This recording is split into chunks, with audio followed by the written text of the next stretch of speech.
My name is Daniel. I'm a rising junior at SAR High School, and this is the second milestone of my main project, the RC tank. The milestone was to allow the movements of the tank to be controlled by this wireless PlayStation 2 controller.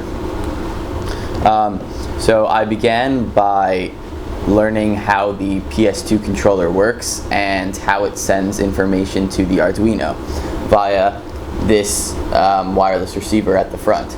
So there are 6 pins that are used here that are wired to the Arduino, and through the wireless receiver, the controller gives information to the Arduino.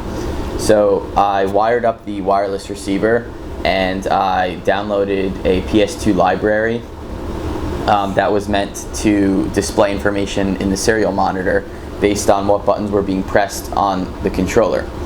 And at first it didn't work, and I tried debugging the code and messing with the wiring, and then I eventually found out that the problem was with the receiver and that the receiver I was using was faulty. So I switched it for a new receiver and it worked flawlessly. After that, I used a zip tie to secure the receiver to the front of the tank, and I worked on trying to code the Arduino to allow the motors to be controlled by the controller.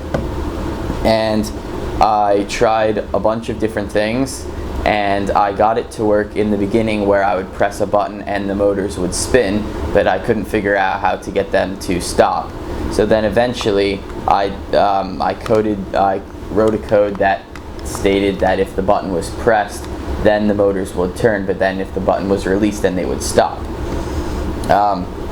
So if I turn on the tank here and I turn on the controller, if I press this top button here, the tank goes forward, both motors spin forward. If I press this bottom button here, the tank moves backwards. And if I press either of the side buttons, the tank turns. And I've also made some small adjustments since the last milestone. I used some zip ties to secure some wires so they weren't in the way of the treads. I used Velcro to secure the battery pack to the top of the gearbox, and I added a small switch at the back of the tank to allow it to be turned on, so I didn't have to keep reconnecting and disconnecting the battery pack wires.